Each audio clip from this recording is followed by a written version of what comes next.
more the world is changing, the more it stays the same. Life is full of small surprises. It's a never-ending game. If nothing is impossible, will you believe your eyes? If the unexpected brings a smile, that's a big surprise, surprise, surprise.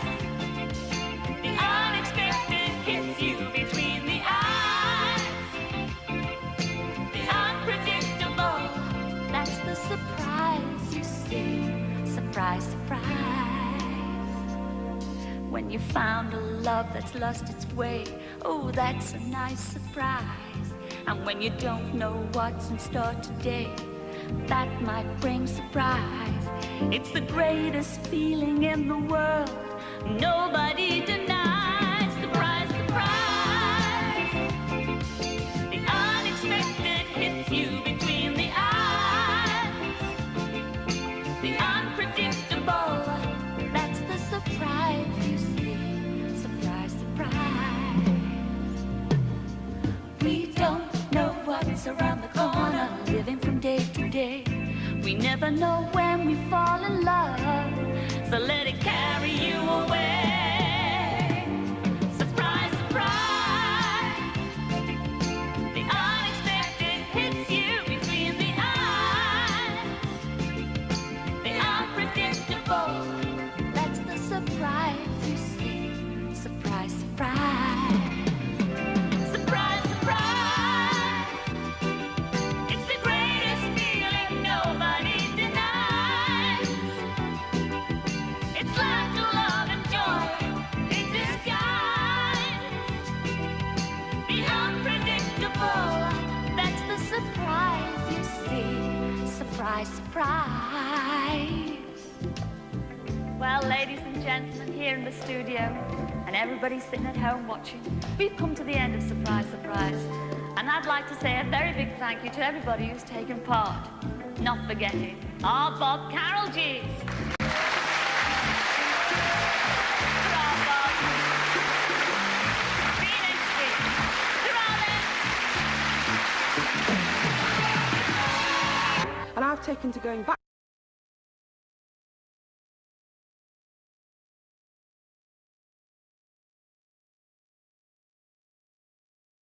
Welcome everybody to another edition of Hot Program and Surprise, look who it is. It's your host with the most, all the way from the East Coast. And as always, folks, I am in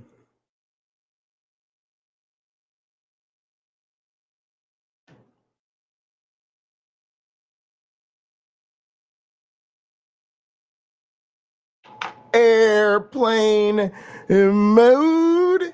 And speaking of surprises, it should come as no surprise to you that I am joined by a man who says that people who are religious should read their holy books to see if they're holy crap.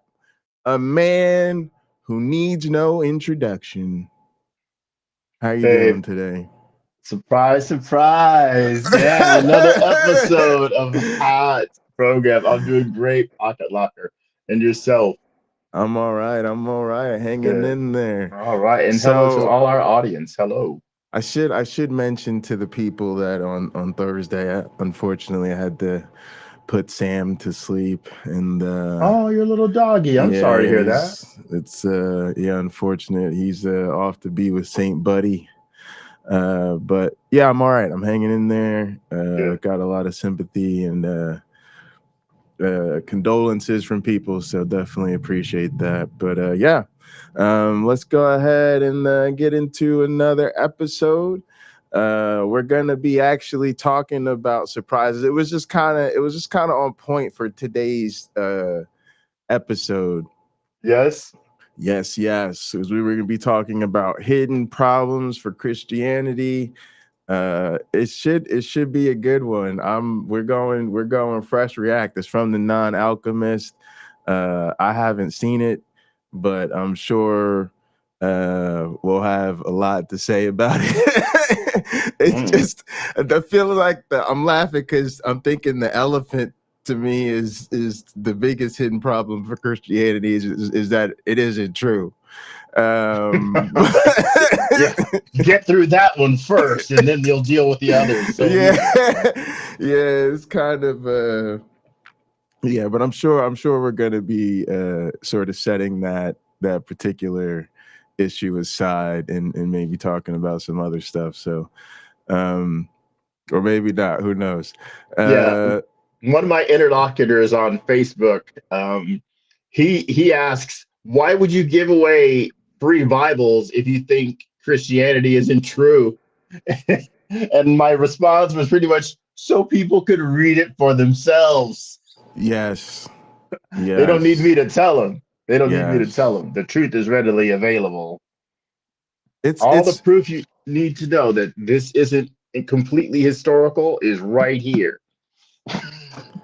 Yeah, I'm really actually wondering what biblical content has been absorbed by most Christians. It's actually kind of a subject I don't really see addressed much. Like we kind of have the sort of, I think, image in our head where because of the numbers and the polls you see or whatever, that it's like they don't read their scripture a lot.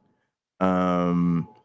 Or engage with the biblical arguments very much. So I'm kind of wondering, like, what is Christianity for them? Like, do they know most of the stories? Do they hear the stories? Is it just what they hear in church? Is it, so far out in identity land that they haven't even heard most of the actual sort of cliche Bible stories? Or, I'm just like wondering what the content actually of Christianity is to people who don't engage with the book. Lauren Boebert put forth the idea that there should be some sort of Christian literacy test. I think the context was in order for you to be able to be a citizen or something like that, or vote or something. I don't know, some sort of Christian literacy test. And like, let me make the test. Let me write the test. Let's see how well you do. Let's see how well you do, because I don't think she could even pass it. Based on how I see her live her life versus what's actually in a Bible, there's some inconsistencies, some incongruencies between the two. Yeah. I think for a lot of them, it's just a label. Yeah. But there's certain things that it commits them to, which is very interesting. All right, let's go ahead and get into this. I'm sure we'll have a lot to say. Give ourselves plenty of time here. Mm-hmm. It's not a very long video, so. 1 Peter 3:15 reads, "In your hearts, honor Christ the Lord as holy, always being prepared to make a defense to anyone who asks you for a reason for the hope that is in you." This verse is often used to spur Christians on to the task of apologetics, because all too often, many Christians don't have an answer and would buckle immediately under the weight of any informed scrutiny. Hell, I love it. Yeah, I was just gonna say Trump I love didn't. it. I just When want to Trump say I was love asked it. about I actually his wish they favorite would Bible all do verse, he that. was like, it's a very personal thing. And he just, I mean, the way he did it was pretty smooth. It's unclear that he didn't know shit to the average person. Yeah. But yeah, he's pretty smooth about it. most He can't even quote a single verse. All right. Let's get off that. Let's get off. of them don't even read their own just holy give book. him If you're a Jesus Christian, wept. Oh my Just God, give him that's- that. that's exactly what I think. That's exactly I had the same thoughts. Shortest Yeah. verse in the Bible. Just give him Jesus wept Yes. Shows that because his friend died. yeah. Yes. Is it any wonder why so many people have a hard time taking you guys seriously? Well, hopefully you want to be taken seriously, and I'm here to help. I can help you be a better Christian. This is actually not a trap. I mean, not completely. Yes, I'm going to give an opinionated overview of some things and explain ways in which I disagree with you. This is the incentive for the atheists who stick around, by the way. And yes, I am a filthy skeptic. But I'd like to think there's something here for everyone. Also, I'm going to be primarily addressing this to Christians who are already interested in apologetics and hopefully philosophy, so there's going to be substance here. But I'll still do my best to make it as accessible as I can. To start, what if I told you that millions of Christians are overlooking some major tensions within their beliefs? Tensions that they haven't even thought about. It's not really that surprising that something like this could be the case, as people fail to think deeply about the potential inconsistencies in their beliefs all the time. And I'm sure this will be easy for you to see when thinking about a politician or political party you strongly disagree with. Inconsistent beliefs are bad, though. I think we can agree, and we shouldn't want them. So my main word of advice, Christians, is to think through the tensions. Seriously consider that you may have some beliefs that don't naturally fit well together, or may just be plain inconsistent. If you're going to destroy arguments and every lofty opinion raised against the knowledge of God, in the words of 2 Corinthians 10, you should have an interest in doing so. Well, what happens when a baby dies?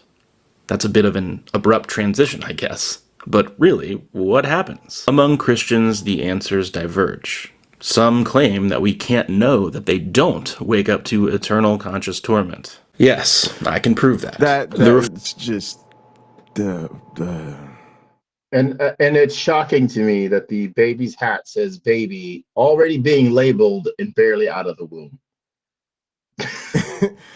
it's just it's so weird that this is even a topic of conversation. Elect infants dying in infancy are regenerated and saved by Christ through the Spirit, who worketh when and where and how he pleaseth. Go ahead. There's no biblical, there's nothing in this Bible that says that. That's somebody's making that up. There's nothing in the Bible that says that. Or maybe that's what he's about to say. Maybe. I mean, look, the religious people have it tough when we challenge them. Well, what's your proof? How can I know? And then they give us one of the easiest things they can. Well, you have to study it for yourself and pray that Jesus, for Christians, pray Jesus into your heart and hope that the Holy Spirit enlightens you, lights upon you and helps you, understand the biblical text and life in general and what God wants and how God can lead you and guide you and all that stuff. I get it. That's their go-to. That's what they're supposed to say. That's what they have. But if I were to do the children's hospital example, if you have these magical healing powers, let me take you to the children's hospital. I will pay for your flights around the world. I will do it. Yes. And you can go around healing people. I will pay for it, as to the best of my ability. But there's nothing. Nobody needs to leave their house because they know they don't have those healing powers that they're promised in the Mark chapter 16. They just don't. And a lot of Christians, again, when we approach them, I think there needs to be a certain amount of understanding. This person can't give you proof. And in that, not real proof, in that moment, it may be frustrating for them. It may be hard for them to talk. It may be, well, you just might get the God bless you or the bless your heart or something like that. That is the end of the argument, right? Because they can't make a strong enough argument. Even though they want to, they just know it works for them, right? It's like one of those diet supplements that says, drink this 3 times a day. It costs about $35 a week. You stay on it for at least 6 weeks and you exercise and eat less too. It's guaranteed to work.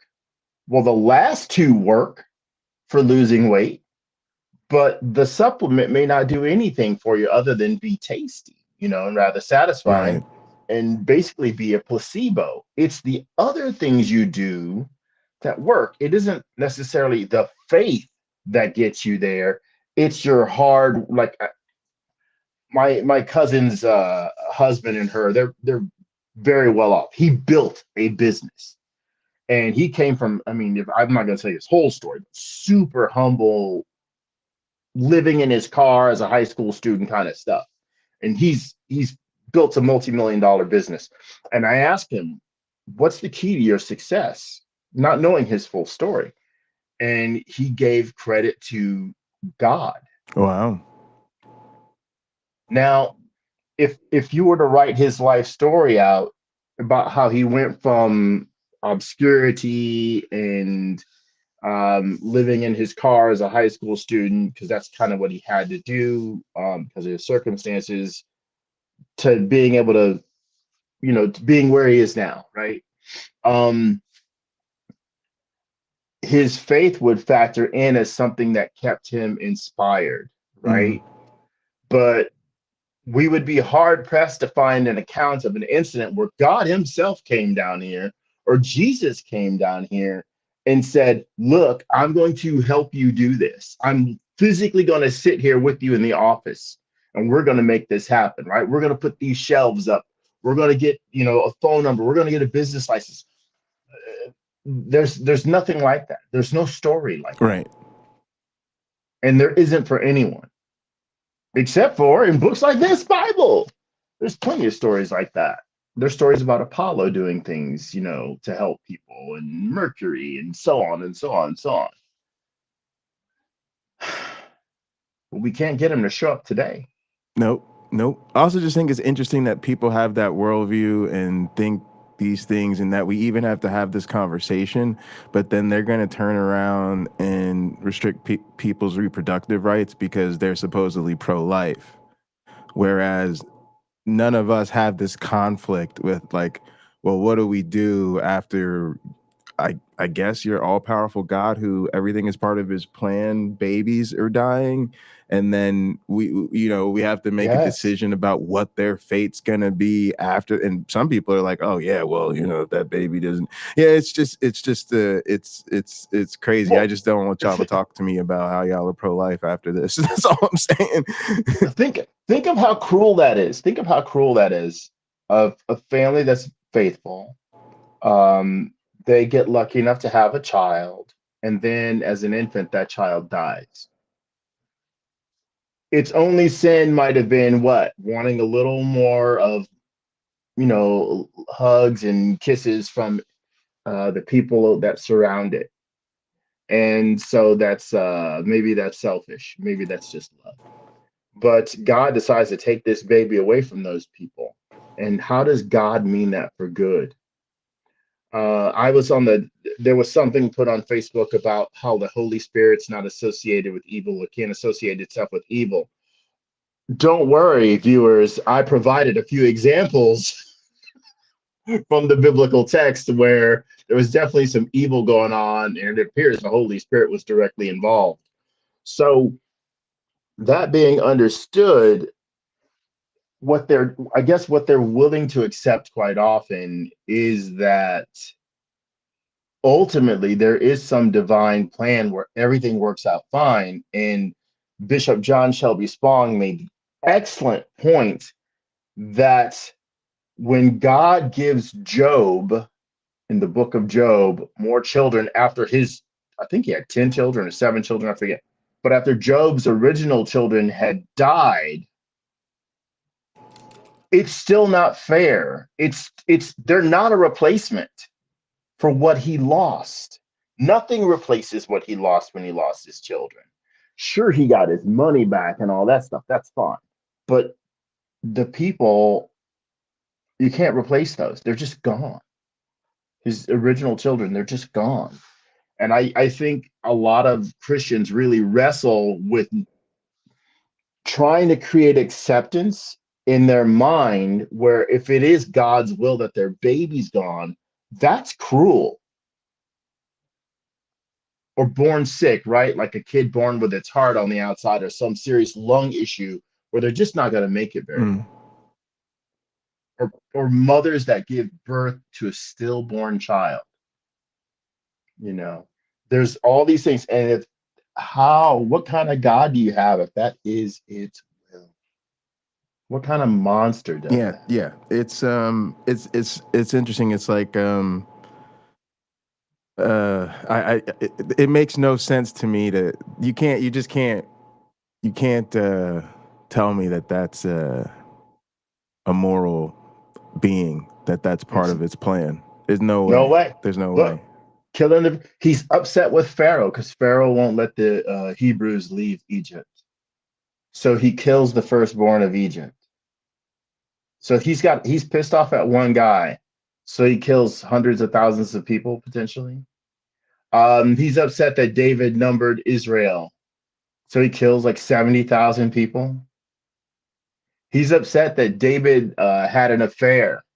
So his baby dies. Really? This If is what I'm that's saying. if that's how that God manages his anger, that's pretty sad. Someone said to me on Facebook, if I deny a perfect love, then I deserve to suffer for eternity. And I responded, would you say that to your children or your spouse? It's kind of interesting If because they denied that yeah, person's love, would you immediately just put a hit out on them, right? yeah, yeah. Because to me, like it's so interesting because like Uncle Bobby always says there's no moral way to spin the concept of hell, and to me that's an I'll interesting agree. way you just put it because that's a thought crime, right? Like just not rejecting the love of a being you've never actually encountered in the real world or whatever. Like that's not a thing. Mm-hmm. But even the most horrible of actual offenses or a life filled with the most horrible offenses doesn't merit someone being worthy of eternal torture. But fundamental to Christianity is literally this idea that, well, I would say that you can actually merit this eternal torture, but it's actually like you're born on the fast track to this eternal torment, You and pretty much are on the chopping you block. have to take corrective action immediately. Yeah. Well, Christopher Hitchin probably wasn't the first to say it. You're born sick and commanded to be well. Right, right. You know, Yeah, I'm yeah. sure that argument is as old as the New Testament, So yeah, older. the whole concept of hell is it's another thing that should be like a single issue deal breaker for your average Christian, because literally like that's the tension they're all trying to play with, right? They're trying to play with, I'm the person in the room who thinks, even if it's because my God says so, that some of y'all are gonna end up on the eternal torment train, and I'm Mhm. okay with that. But at the same time, I need y'all to treat me like I'm the most loving, compassionate, human-centric person in the room. And um, oh, It this may is be a why demanding role play. society it may be why society isn't better. Excuse me, because Well, I'm yeah, being serious. Like your point's a great point where you say it should be a single issue item that troubles people, right? Why doesn't this alone trouble you? right, That yeah, that God's justice forever. You're supposed to suffer forever. yeah, If people are told, I've wanted to be standing in front of Frank Turek or his equivalent when they say, well, if you're teaching people that they came from apes or that they are apes, no wonder you see society the way it is. I would love to be standing there and go, most people in America claim to be Christian. So the reason society is the way it is might be because you tell them no matter what you do, God will forgive you as long as you ask for forgiveness and accept Jesus as your personal Lord and Savior.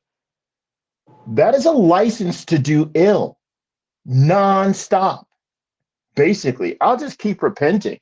The Bible, shall we go on sinning? There's scriptures for all of that. And yet people absolutely do go on sinning. They do. In yeah, the in yeah, the book of absolutely. Enoch, the book of Enoch talks about after the basically after the rapture, the Messiah comes and all that stuff. People won't be able to sin. It's just not in them to do so. Well, isn't the Holy Spirit supposed to be transformative? When people get baptized, they're supposed to get the Holy Spirit and be transformed. That's not what we see. Right. What it really is supposed to be like, we dunked you in the water in front of all these people.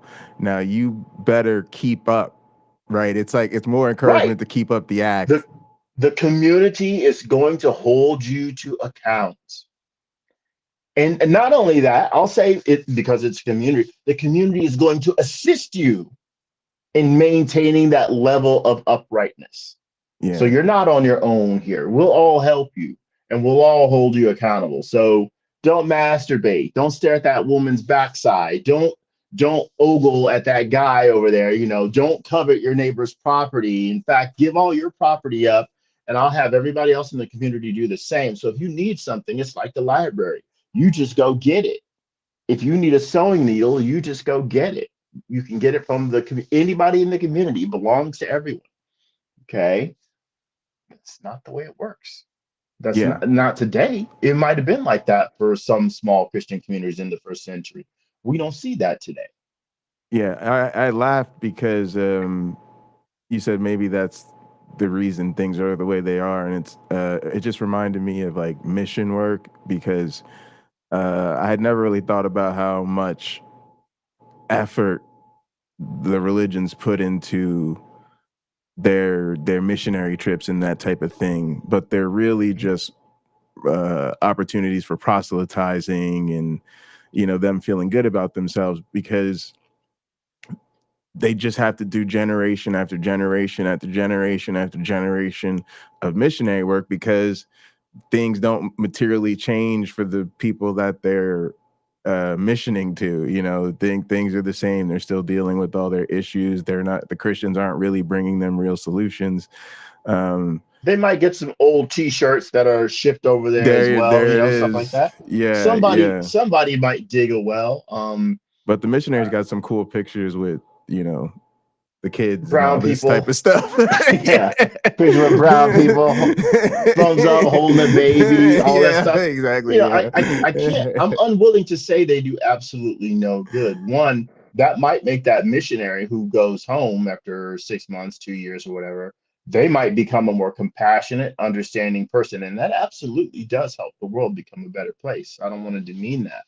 But at the same time, when they leave the tribe, what have they done for the tribe? Right, Probably right. nothing, Yeah. much of nothing. Maybe they taught someone to read, and that could be, what good could that person do in their life now that they have access to being able to read books other than the Bible? That person might become a doctor or some great philosopher Oh yeah, and there's come up definitely with, individuals that yeah, I'm sure they helped out. Yeah. yeah, exactly. We can agree individuals may rise from the group and excel, but the group is likely going to be at the same level it was when the people got there. To like Bishop Desmond Tutu said, when they came, we had the land and they had the Bible. Now they have the land and we have the Bible. They're stuck with. But yeah, but I laugh because I think that that's what's happening in our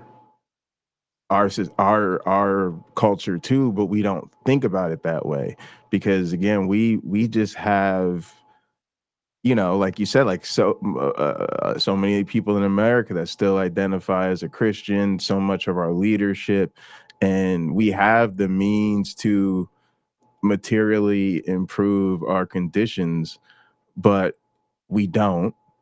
And in many cases, we use religion as a reason to not do so, and it's kind of insane that's what's very profound to me about it, because we have the same thing. We have people who really promote Jesus, but ignore the fact that that isn't going to help us right now.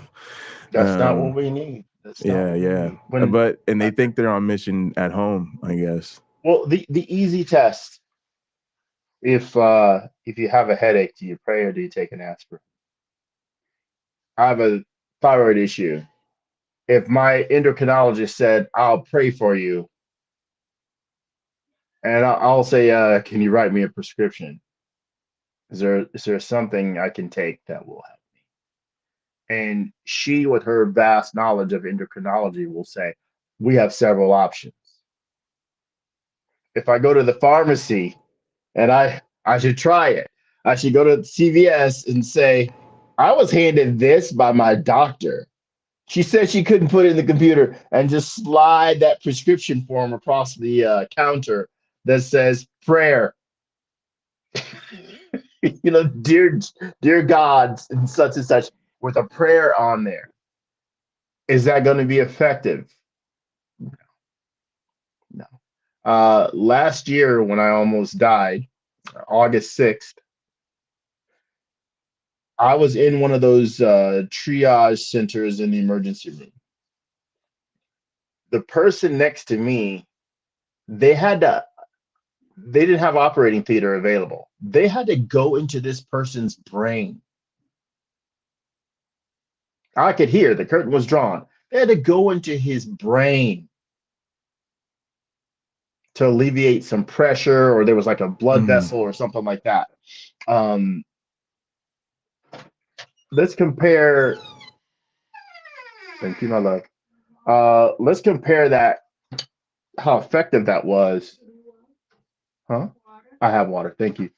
Would most people want that, or would they want prayer? Would they want and even what's crazy is like sort of, because I kind of came up in the era where we people like Mother Teresa and Gandhi were like big heroes, and it was like, oh my goodness. And then come to find out, your morality changes and you realize they were actually capitalizing and off the suffering of others, right? And yes, had the opportunity and the means to like alleviate suffering for people, but they didn't, insisting that it was better for them to but then when they got sick, oh no, they accepted Western help. The very best. Take me to the hospital. Let's get this worked out. And it's crazy that is not even to this day more of a scandal. And because I still think for religious folk, they're not aware of this. Because it would be frowned upon, just like, say, I think it's certainly probably even worse maybe than the prosperity gospel preachers, right, who were flying around in jets. We talked plenty about that. Yes. Yeah, we should be talking about this type of stuff. All right, let's roll a few more minutes, where we get to. Reformed tradition holds that, quote, elect infants dying in infancy are regenerated and saved by Christ through the Spirit, who worketh when and where and how he pleaseth, unquote. This clearly means what it appears to mean. As Chad Van Dixhorn, an expert on the minutes of the Westminster Assembly, writes, quote, often there is a tendency to drop the qualifying word elect from the word infants, with the suggestion that all babies go to heaven. The scriptures do not allow us to draw this conclusion. Apparent innocence does not rise to the height of an eternal entitlement. Second, the confession is not saying that infants and the mentally handicapped are saved or elected because they are infants or because they are handicapped, unquote. It follows that, quote, if one were to be elect on the basis of foreseen faith or obedience, what parents could have hope for their dying baby or for their aging but mentally inhibited child, unquote. Don't miss what he is saying here. The reason that election is good news for many Christians is because without it, it is right for children dying in infancy to wake up for the first time to eternal conscious torment. To wake up to millions and millions of unending ages of the omnipotent floodgates of the fierce wrath of God that is vastly disproportionate to an individual's strength to bear. After all, the only precedent in the Reformed tradition is to offer hope to Christian parents that their children dying in infancy are part of the elect group of infants. See the Canons of Dort, the first main point of doctrine, Article 17. Even if you don't think God actually does that, if your system entails that it would be fair if he did, your ideas are bad, and you should feel bad. But if you don't have unhinged... Got him! I'm with that. That it's like, hey, your ideas are bad. You should feel bad because that's something you could change. You could change. Yes. I know that hits him kind of hard, but it's things you got to do. I got look. Christians is not playing the game fairly, and I look at it as like trying to cheat the system, kind of. We do have the examples that are coming to my mind because they're just from my line of work is like academic dishonesty or whatever, right? That's a big problem for me, right? Like there's part of there's it's like I turn into a very different person come exam time. Because to me that's an essential part of the deal here, right? When we did you learn what you were taught? Yeah, when we engage in this, and so if somebody violates that, there's gonna be a problem there, and I think that it was just refreshing to hear somebody be very direct about the fact that this type of thinking is not acceptable in our sort of secular standard of way of going about things. Well, what's also interesting is it's like thought reaction for thought crime, right? It's like, because technically he's like, your ideas are bad, you should feel bad. And so it's like thought punishment for thought crime. I think that's kind of like balance. That's what I often say about things like ridicule overall. Like that's what I mean. Like there's times where like it's not even about punishing the person or whatever. It's just like, look, that's not good. Here's some feedback that wasn't good. There's a process in place to hold people accountable for this. We're going to deal with that process, right? And then we'll move forward from there, because this is the type of thing that we should be taking seriously. And that is actually straight up for me, where it's like we value human life, and this whole system seems to very much trivialize it and just justify it as whatever God does must be okay because that's what God does. And that's what I mean about even having to have this conversation about whether or not the all-loving being tortures babies. Like, I mean, did y'all hear me try to use all-loving and torture babies in the same sentence and how it didn't work? And that's the end of the conversation. Yeah, kitty table. Well, when you think about it, let's you can use a baby with any particular disease that makes it uncomfortable. That's torture. Yeah. For that child to know that your God has the power to make that child well. Yeah. And then it won't do it. Mm-hmm. That God is torturing that child. Right. And that's Period. not enough torture.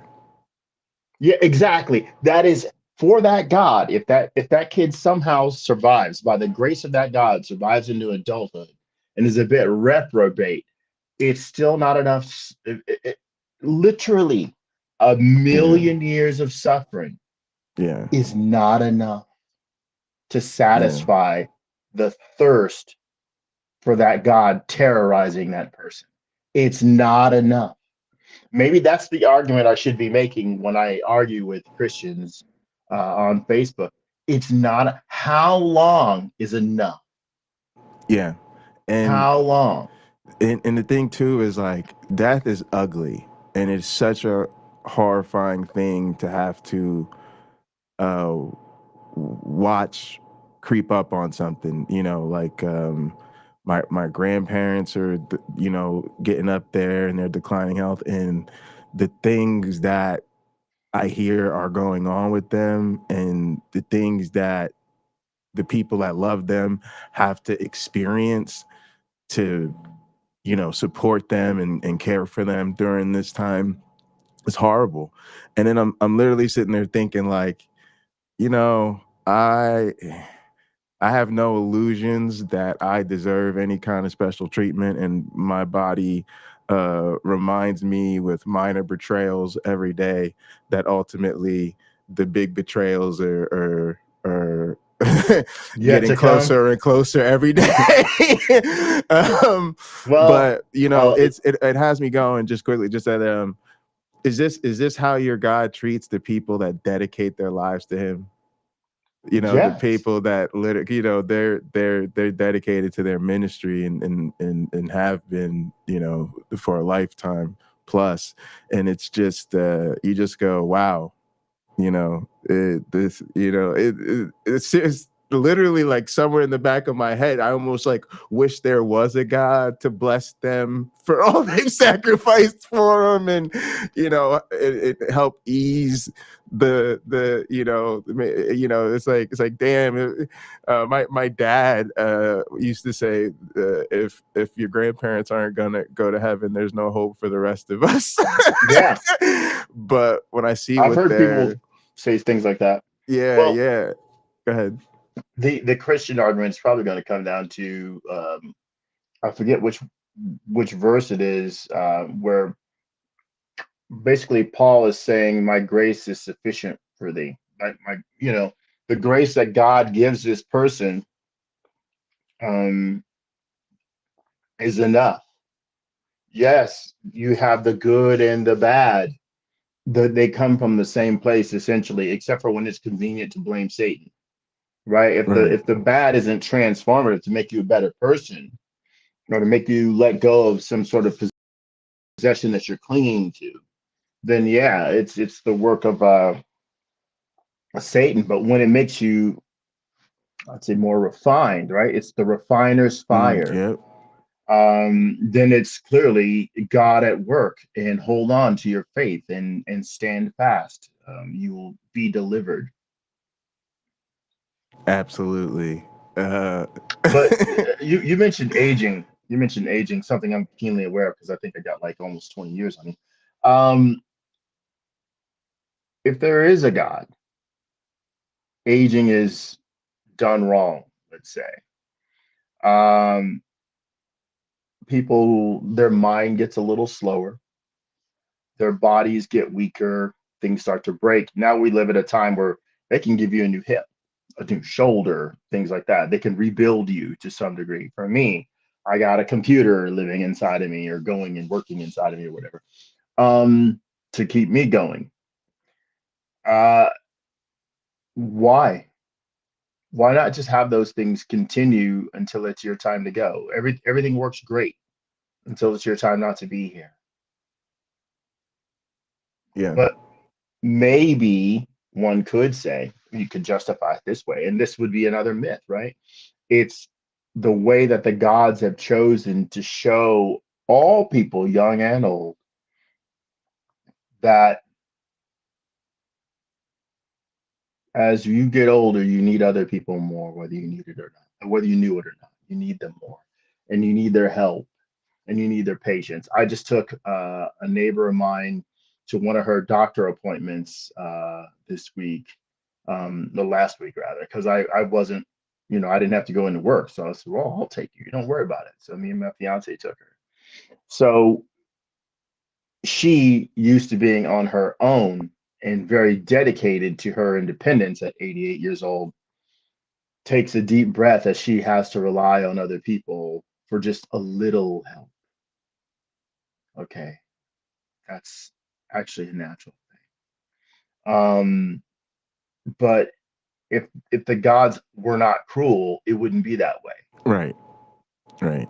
you know. Right.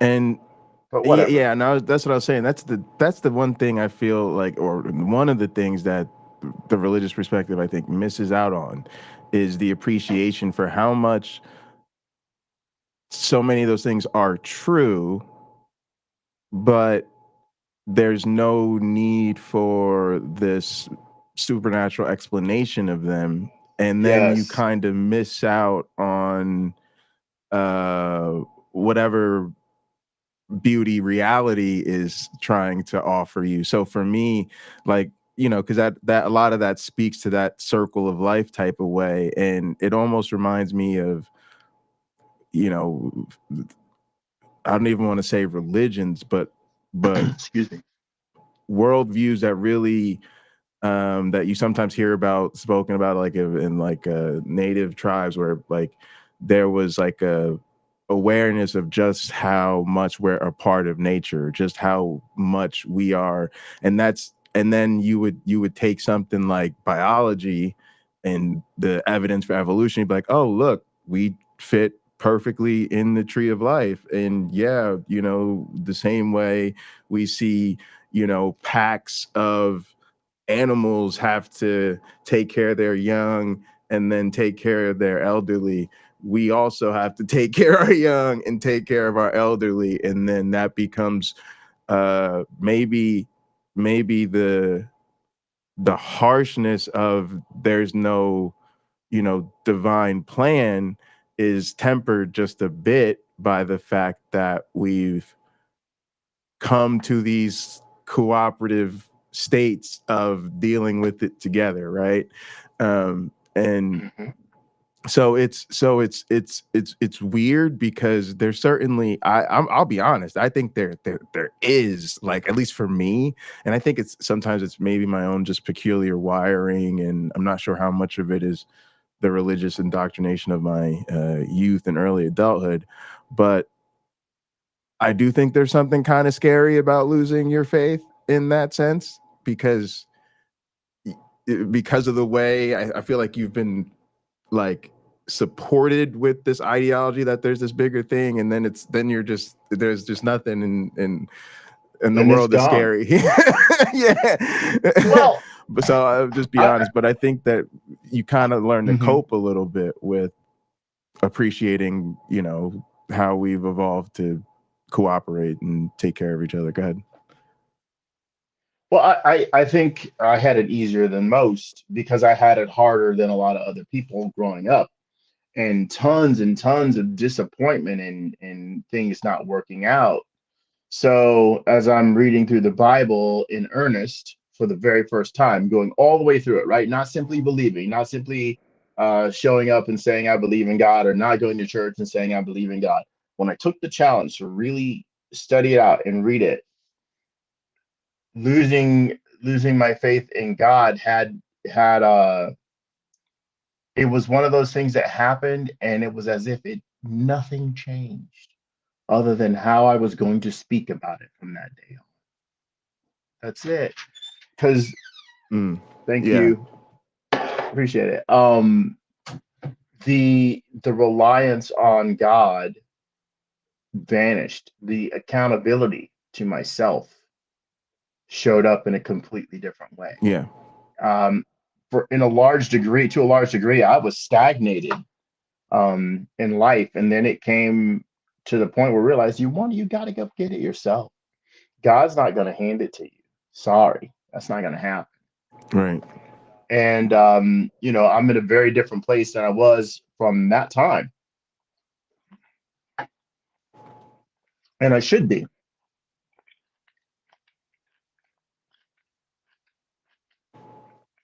All right, let me I'm gonna roll a little Harry tape. Ann Chrysler says God doesn't stop deaths from happening. Death is real. God is not, and you dishonor your loved ones who died by loving what isn't real to make it okay to remember, Appreciate and love them. Yeah, 100%. Views like that as a Christian. You probably think all babies go to heaven when they die.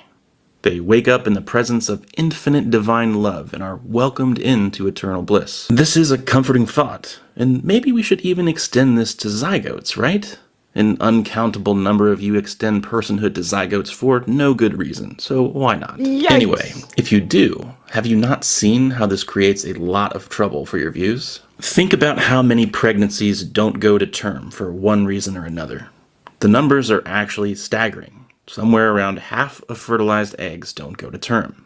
Add to that the massive number of young children who have died throughout evolutionary history, and heaven is going to be populated mostly by people, quote, who never develop personalities.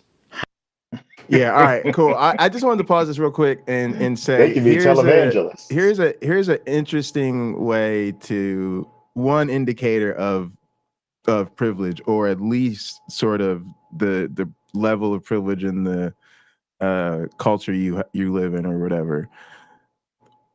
Think about when you name babies, because he talks about how many babies don't go to term. One of the things that anthropologists have observed, because that's what I got my master's in, so I learned this when I was in grad school, is when you go to traditional societies where the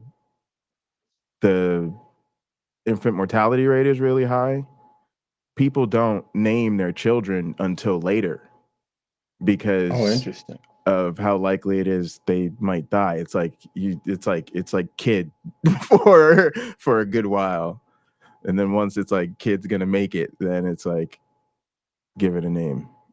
And Well, that's very we telling. yeah, and it's like the higher it is, the like longer that goes out. But on our end, we just assume everything's gonna be fine. Babies are good to go. We literally like start naming them sometimes before a person's even pregnant. Or Where as soon as they before. get pregnant, yeah, it's like let's name it. We give it a name. So it's just interesting. Yeah. The naming days. Right. It becomes something to celebrate, and it becomes like a different tradition. Have no memories, know nothing of love or loss or failure or ecstasy or regret or even redemption, and will have no experience of this life whatsoever, unquote. But I'm sure God will zap all those people to the mature age of 30, right? Leaving that aside, let's zoom in here.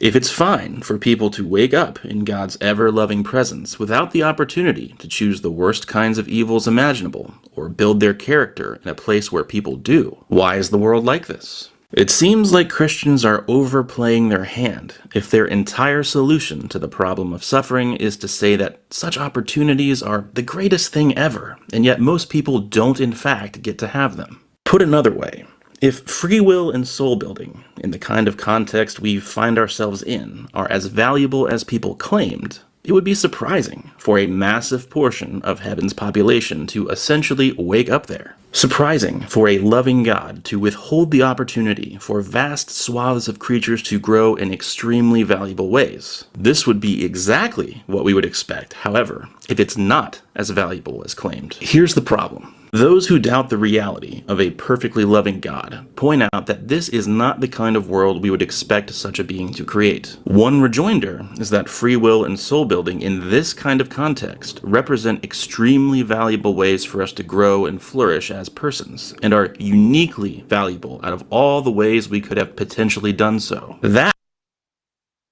I got to say this too, and I'm sure there's a lot of people always who can relate, and Uncle Bobby will say the same thing. There's some of us who actually do education as part of our jobs, and boy, is this not how you teach. like imagine creating a world full of suffering and death so people can grow and learn lessons.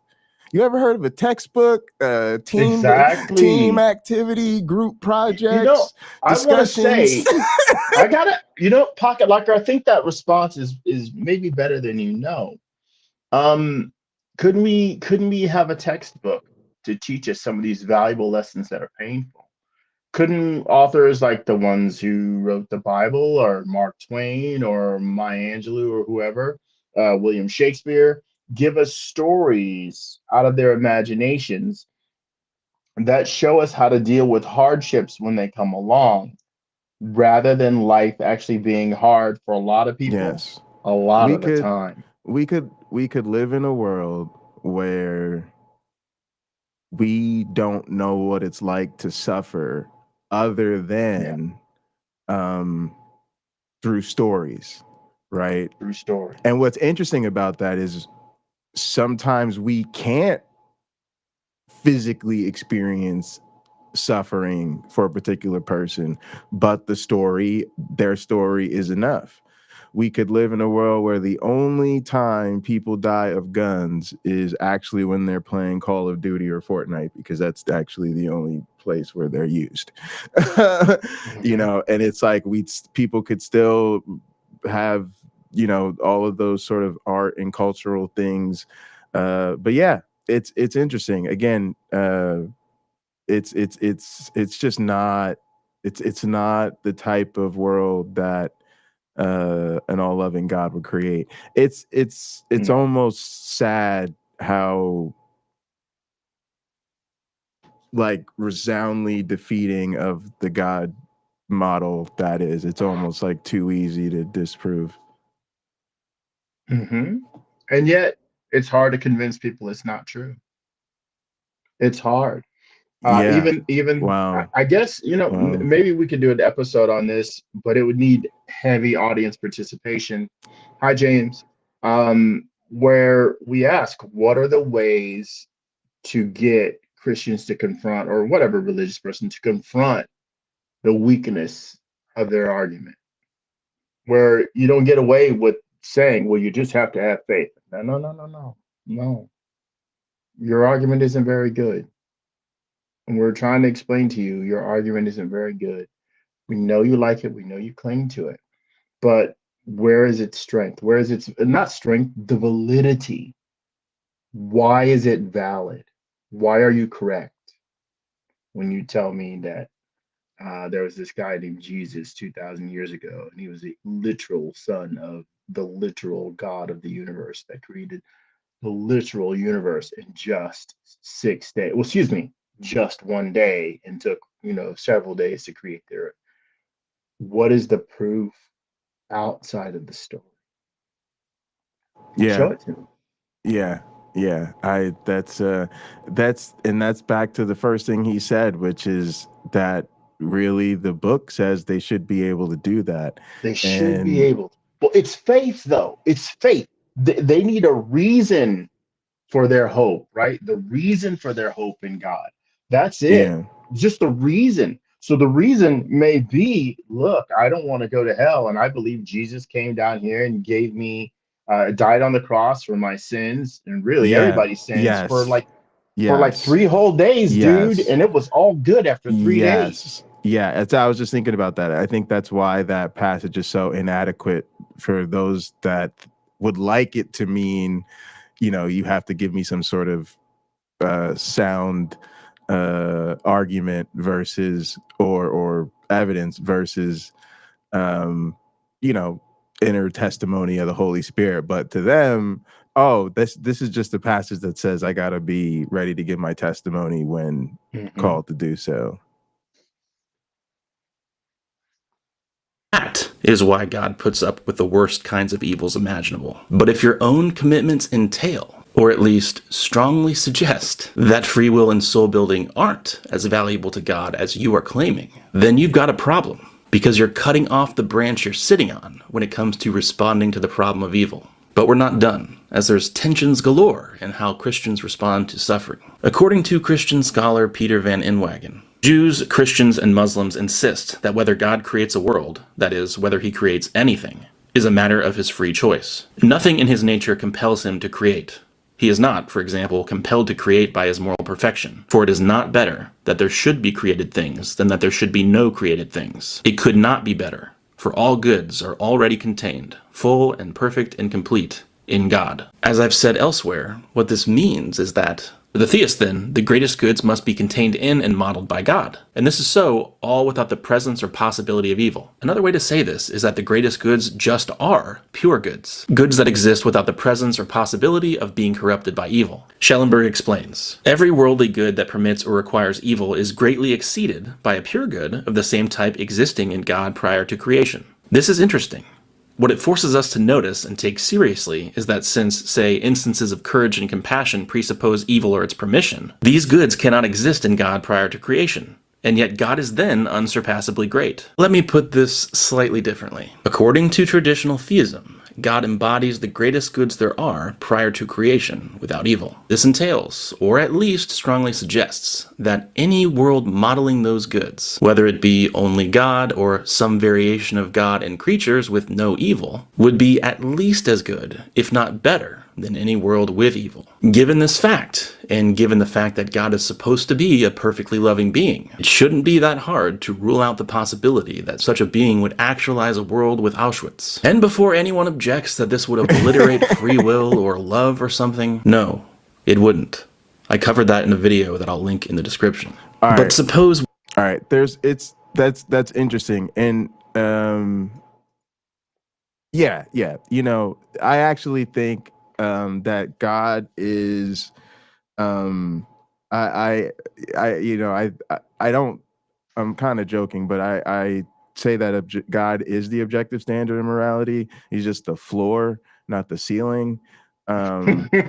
Because I honestly think that if we read the Bible for just sort of a plain reading of the text, it'd be pretty hard to imagine a worse character. I'm not saying none's ever been written about, but if we sort of do the interaction, the mathematical interaction of like the horribleness of the character times that character's influence on the world, Yeah. Yahweh to me wins far and away.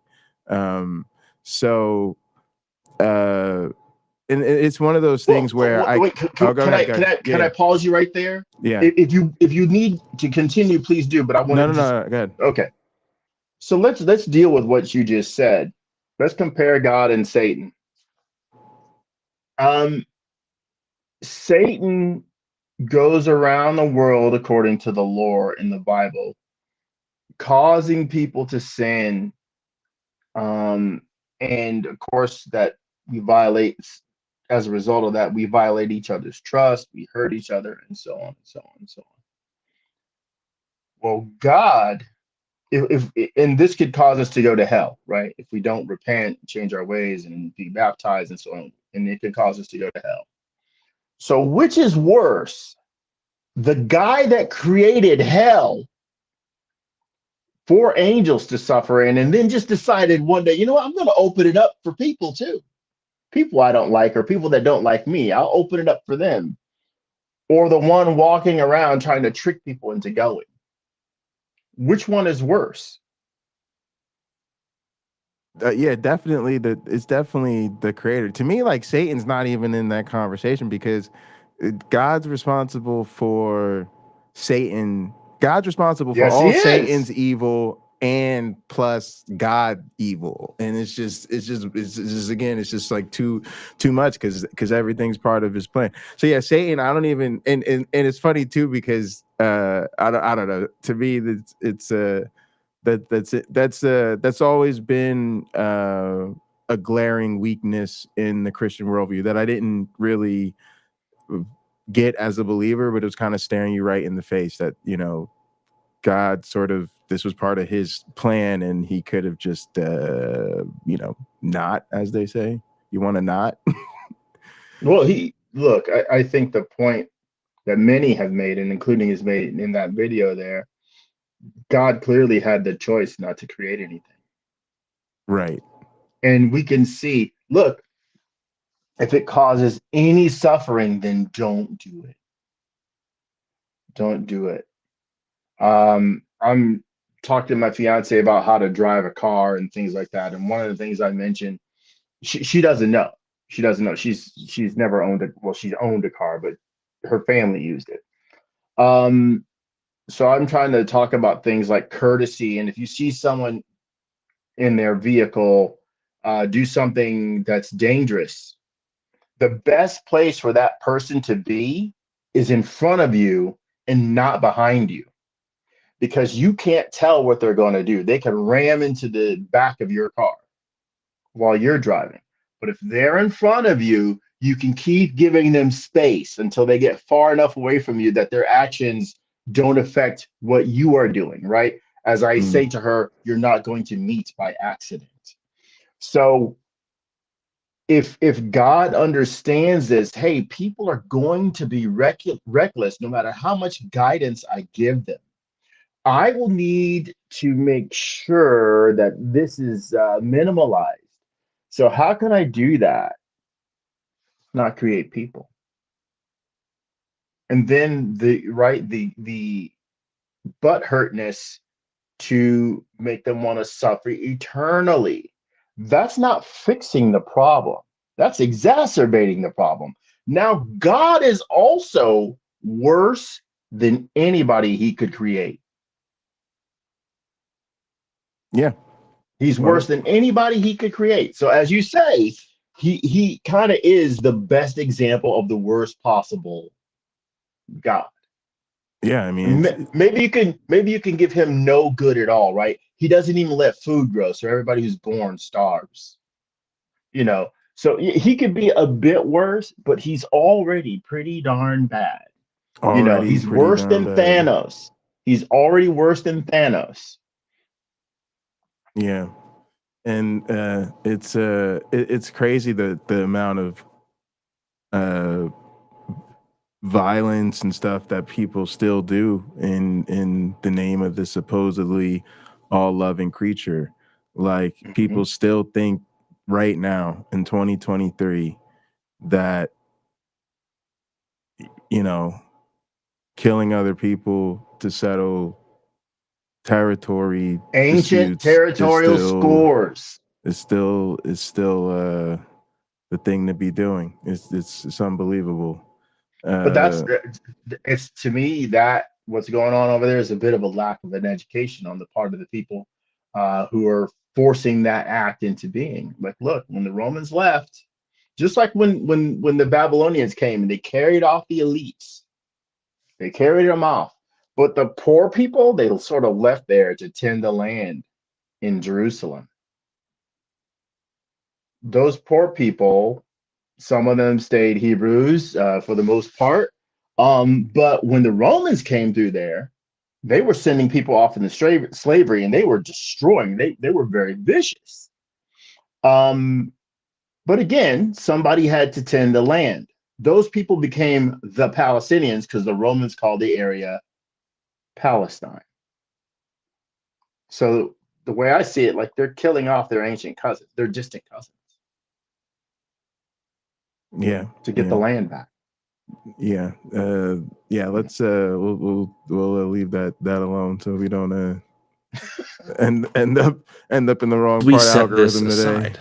Suppose you're a theist that thinks the greatest goods there are not contained in God, and they can't be realized without a world like ours. Fair enough. If you're willing to commit yourself to a position that flies in the face of traditional theism, plausibly necessitates a creation, and implies a troubling incompleteness in God, you're free to do so.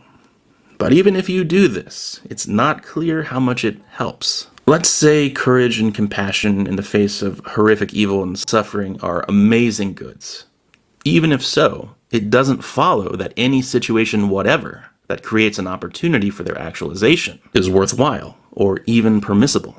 Philip Goff gives a thought experiment wherein a bystander, himself in this scenario, saves a baby from a burning building, only to realize the entire situation was manufactured for a television game show called Who Dares. He writes, quote, "No doubt I displayed great skill and courage in the rescue, and if the child's life really was in danger, then I managed to prevent a tragedy. But there is something perverse about a world in which lives are put in danger just for the sake of facilitating daring rescues. The whole thing is reminiscent of the brilliant but terrifying Korean drama Squid Game, in which contestants risk their lives in lethal games of chance and skill. Even if courage and compassion are great goods, it is immoral to endanger people merely for the sake of allowing others to show courage and compassion." And unquote. that There you go. There you go. And that, but see, that's the death nail. That's a nail in the coffin of the entire faith. Because this is what I mean when I say, tell me the moral of the story. You're always getting that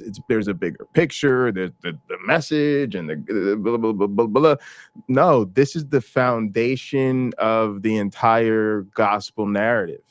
Is somebody showed somebody who was perfect showed the willingness and the courage to be sacrificed for the sins of other people who were also exposed to the threat of eternal suffering for no goddamn reason. And so it's crazy. Yeah. So Go ahead. It's sort of like listening to a child make excuses of why they didn't do something. And that's what we get. Well, I'm going to fix it. How are you going to fix it? And then their idea of fixing it is worse than the original problem. And that's what we keep getting. But yes, this is beautifully put. Even if courage and compassion are great goods, it is immoral to endanger people merely for the sake of allowing others to show courage and compassion. Just a fact. Just a fact. So people tend to show those things anyway. Right.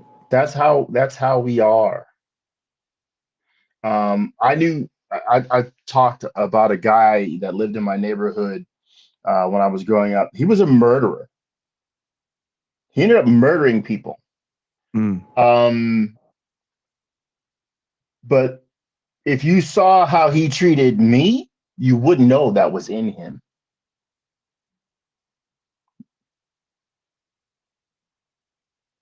If somebody's going to mess with me, they've effectively messed with him. Right. Not the kind of guy you want to mess with. But I didn't know he had it in his mind. He could take it to that level of ending someone's life. He could. He didn't seem to have a problem with it.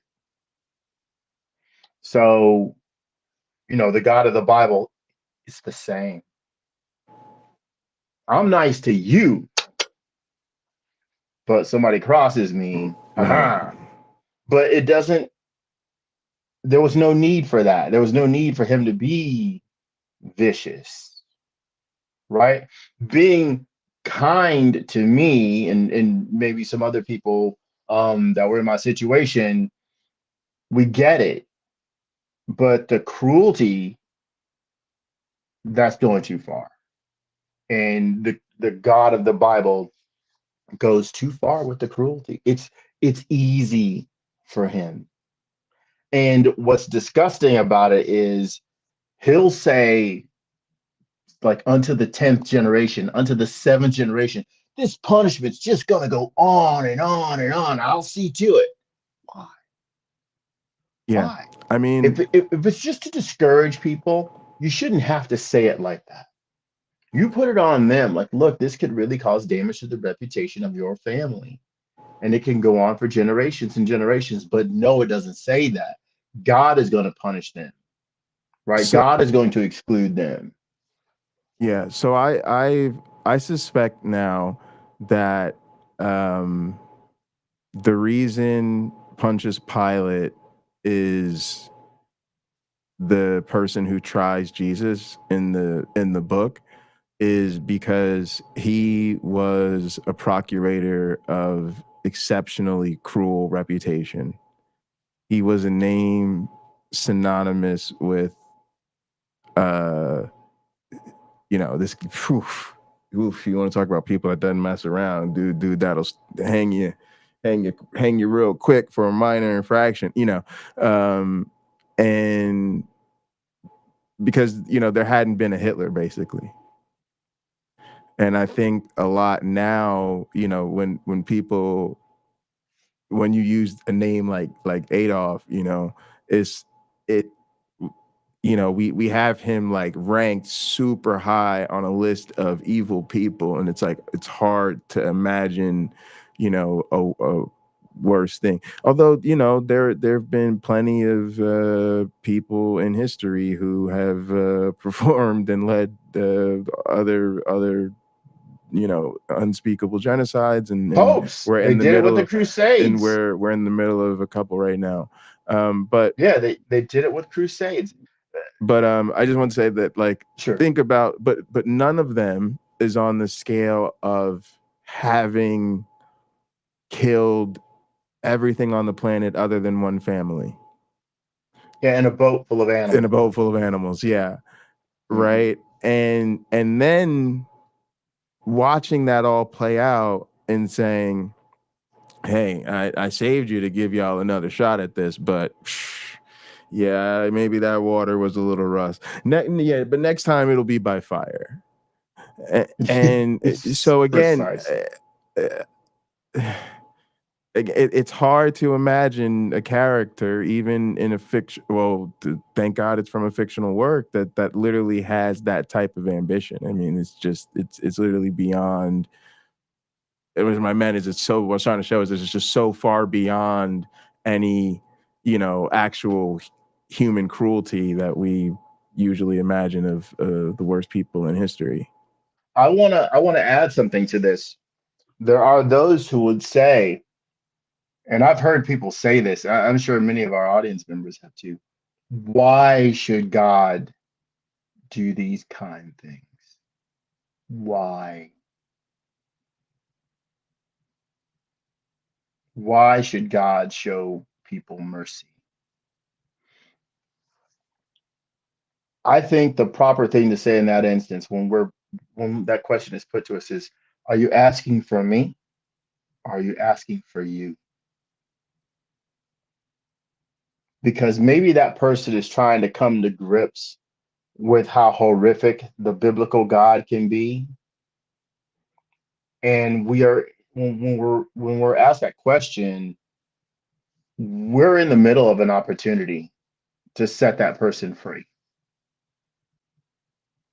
Yeah, because they've got to. That is probably what's going on with them. Is they've got to, and that's what I meant earlier about the horrificness of having to believe that people deserve that, right? Because that's the position they're put in. They've got to.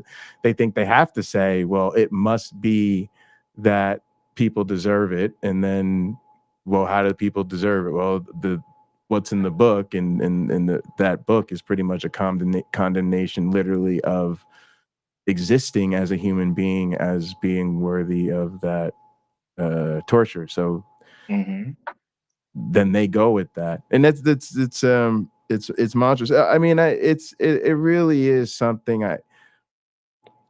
This is gonna sound weird, but I just think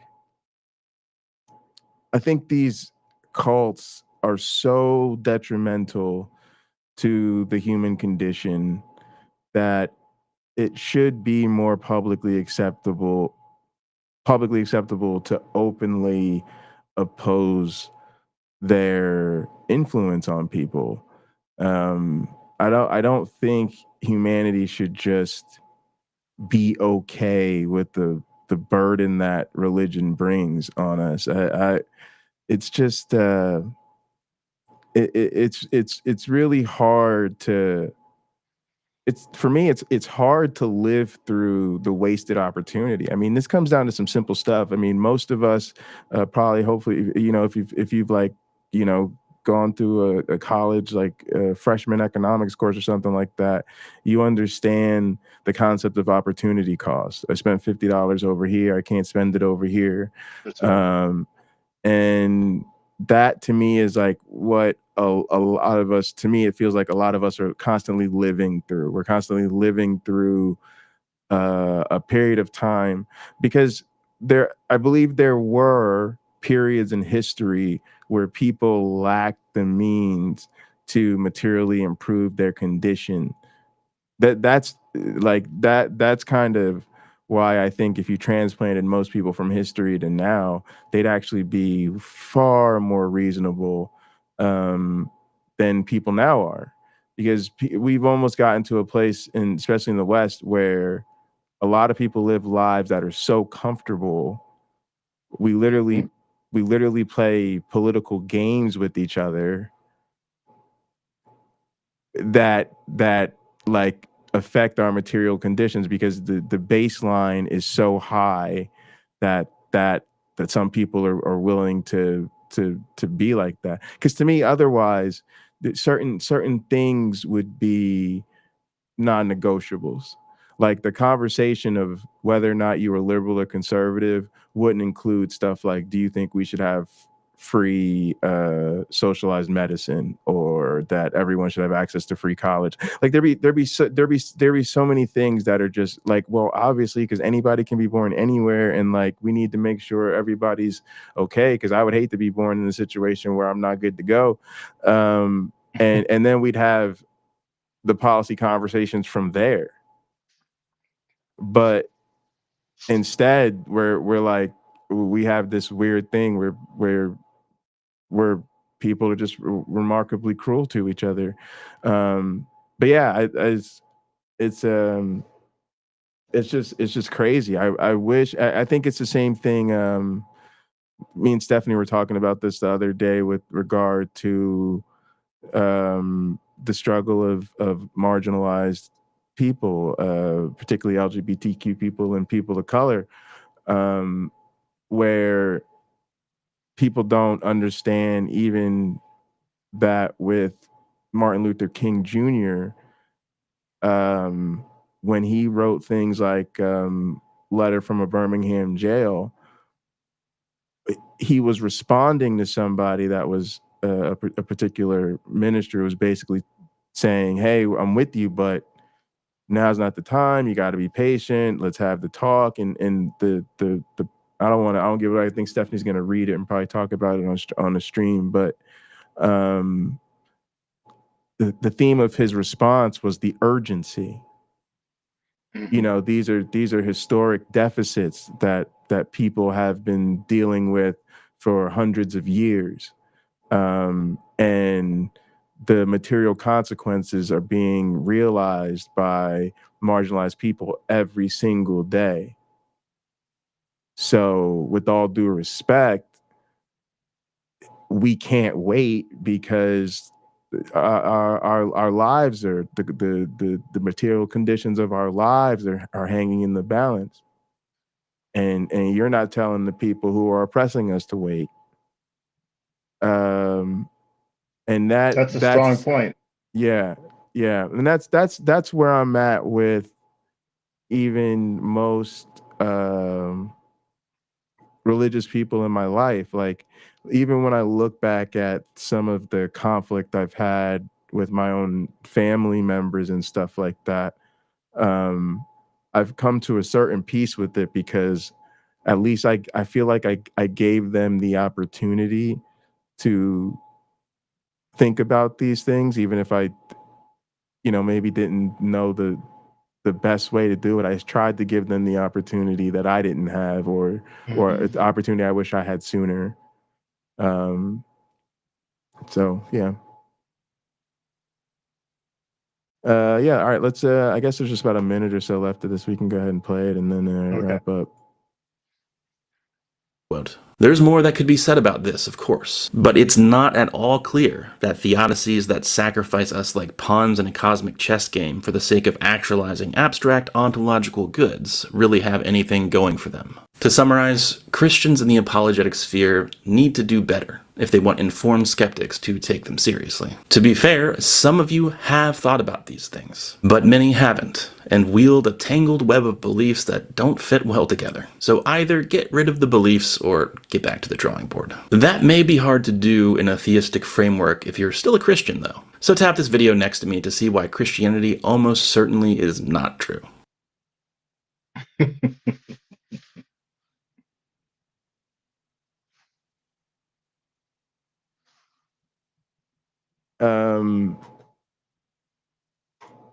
Let me actually save that real quick.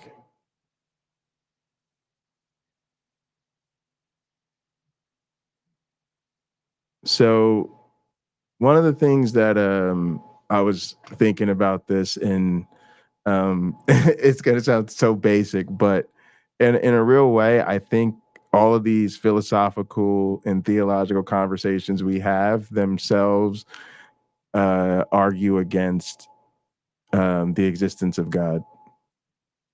Because the fact that we have to have conversations about theodicies, they all end up being conversations about justifying why God isn't evident in our day-to-day lives. And if God was evident in our day-to-day lives, we'd never have conversations about theodicies in this regard. I mean, maybe we'd have the why questions or whatever, right? But we wouldn't have this.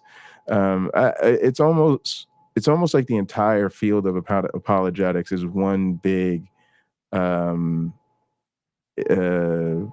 response to the argument of divine hiddenness, right? It's just it's just they're all different flavors of arguments about I think to divine some degree it hiddenness. is. I think to some degree it is because if I use my example, which is the best example, like look, here's how God can prove himself to me. And it's the children's hospital example. Let's just work with the kids first. Just show me the kids. You don't have to do the adults first or at all. Um, take the kids that are in these children's hospitals around the world and heal them all. 9 a.m. California time tomorrow morning, have every single one of them healed.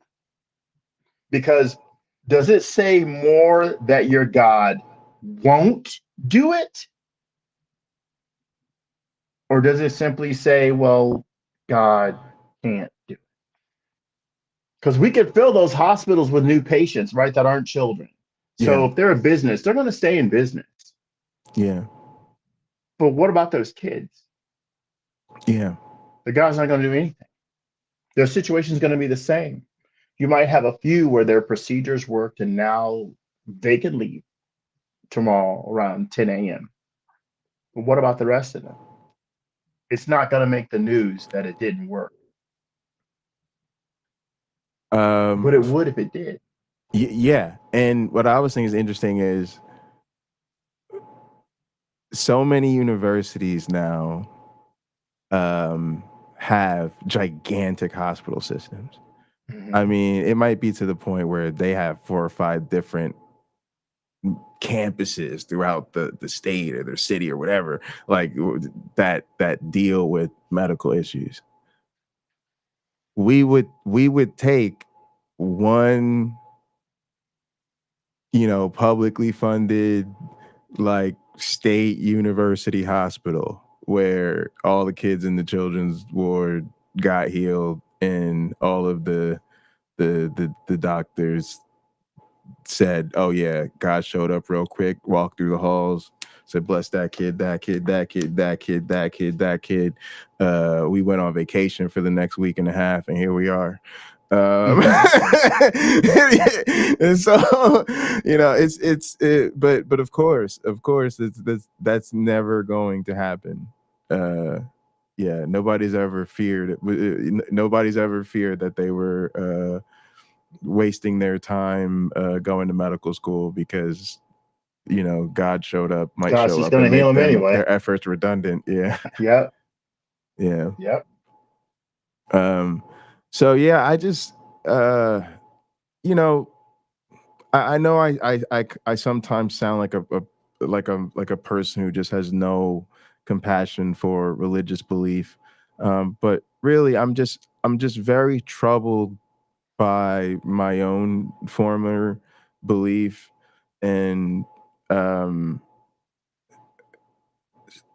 the trauma of what coming out of that has been like. And just one of the things that scares me is the fact that nobody ever challenged my beliefs.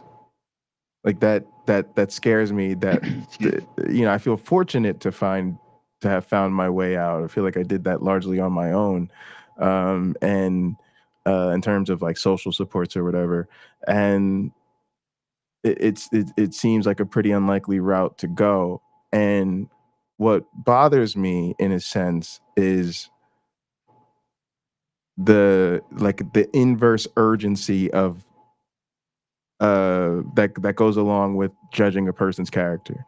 So if we judge a person to be a dangerous right-wing fundamentalist who you go to their house, they got the hang Mike Pence memorabilia, and they like a old KKK uniform hanging in the over the den or whatever. You're just like, yeah, like we feel the need to get people like that to change their beliefs, and we should because that sucks.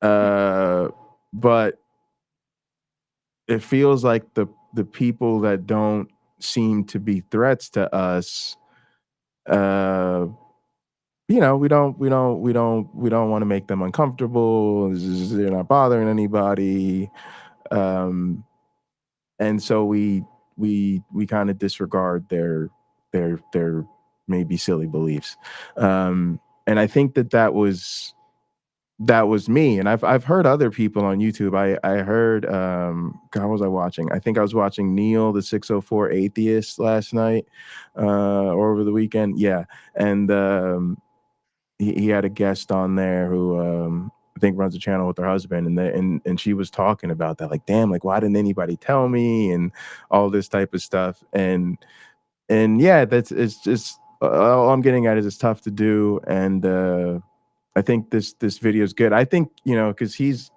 got 6.6 thousand subs or whatever. So I think there's probably a really good chance that there's a number of believers in his audience who actually take in that content. And I do think it's helpful to think about these things. And that's why I don't want to pick too much on the theodicies and the philosophy and all that stuff. The jargon's heavy for the uninitiated, but there definitely is value to gaining the tools to think through these things systematically. Yeah. I agree. And for those who are prepared to know there's a journey, not necessarily prepared to go on it, if you're going from belief to non-belief or the other way, there's no rush. Christianity would have you believe there's a rush, because Jesus is coming any day now. Look, maybe that's true. They've been saying it for over 2,000 years, or nearly 2,000.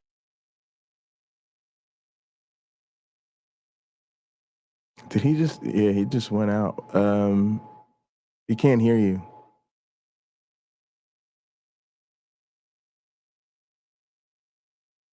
Yeah, it sounded like, yeah, that's exactly what it sounds like. Like his headphone just went out. No, not back yet. No, I don't know what's going on with it. All right, he can come back. So yeah, this is man, it's just more examples of these weird conversations we have to have with believers though. So yeah, so do you think your God tortures babies for eternity after after they die a horrible death as innocent born infants? Well, no, I prefer a soul-making theodicy where babies are amongst the elect because they haven't reached the age of accountability. I think we can hear you. Can Yeah. we? Yes. All Yes, right. we're good to go. But yeah, that was a fun one. You want to go ahead and give us your closing thoughts, and we can we'll shoot her in the Uh, head, as they say. yeah. Thanks everyone for watching. Definitely appreciate you all joining us. I think this conversation is a good one to have, and I would say when it comes to the discussion, uh, whether or not someone else's religion is valid, your non-religiosity is every bit as valid as they believe their religiosity to be. So chances are, I'm gonna repeat something that was said by someone who knew more than me. Um, they can't all be right, but they can all be wrong when it comes to Yep. religions. Yep. That's the truth. And that ought to unsettle them, but it shouldn't rattle your cage, you know. Yeah. I think people definitely. I think they should just care. I almost don't even care what their motivation is.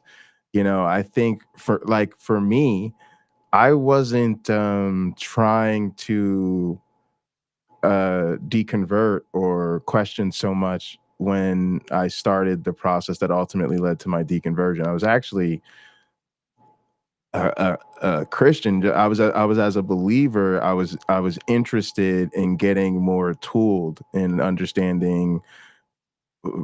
It's gonna sound weird, but what Jesus would have been like as a person, and what we knew about the history, and it was always a subject that I was interested in. Like somebody might be interested in chemistry or history or whatever. Like to me, I was interested in theology and church history and all that type of stuff, right? And I would almost take I would take that. I would take that, Mhm. because what's interesting about faith to some extent is um the extent to which people participate in the culture so much, but then don't seem invested in, you know, like figuring that stuff out. It's like the person who plays fantasy football for 20 years, but always just picks randomly because they've like, they probably don't take it seriously, because you can like actually watch the football games and then you'll know which players are better. Yeah, you didn't have a but good but strategy, is what you're but saying. they, but it's but it's just weird to be so about something. And it's always like, it sounds cliche, but it's the whole God wrote a book to you and you don't think it's important to read it type of deal. But Yeah. it's like I wouldn't even start with deconversion as the motivation. I would just start with like, you know be better at the thing you're supposed to be obsessed with, right? Like, oh great, you're Well obsessed with said. being a Christian, like cool, like do more Bible study, get in the word of God, understand what's going on in your church, you know that Mhm. even the in-house accountability, like, you know question your leadership, make sure your church isn't participating in certain things. Like, that's that's another thing. It's so interesting that people, the religious people, are so worried about sin and what everybody else is doing, but they don't ever seem concerned about all of the scandals and controversies that are coming out of the No, church, that are no. actually making the name of Jesus look bad, or a lot of times the social harms that are being done by people in the name of Jesus. Like, Yeah. start there before you are, going to brag as the Speaker of the House about having a porn accountability app partnership with your son or whatever. Like, there's just the priorities seem to be way out of order. Well, that guy's an interesting guy. I'm gonna have to study that guy a little bit more to see what's going on up top. But I think often faith is like an access card. Like, for, let's say you live, no, you work at a secure facility, and different people have different levels of clearance. And there's usually a card, or they have to do the retina scan or use their handprint or something like that. And I think that guy's got his faith is the card that he thinks lets him access the most people. It may not be genuine at all. Sorry, his proclaimed faith. It may not be genuine at all, but he just knows it gives him cachet. Yeah, yeah. So, So I guess I want to close with something I've been thinking about, which is the idea that a lot of us have become God-fearing atheists, and I don't talk much about the different uh, conflicts going on around the world, because I'm not as informed on them as I'd like to be, and you know that's basically that. Uh, but one thing I am aware of is the way in which a particular response in the United States, which is the country I am familiar with, and more of its politics, the way a lot of our response is motivated by a religious mythology, right? And and in our response, therefore, at the highest levels of power are informed by that as our role in international conflict plays out on the world stage. And what where I really what I'm really getting at with that is it's an example where even if we are not of a particular religious belief ourselves, or think it, or buy into that type of faith, we still live in a world where we have to accept the consequences of living with people who do.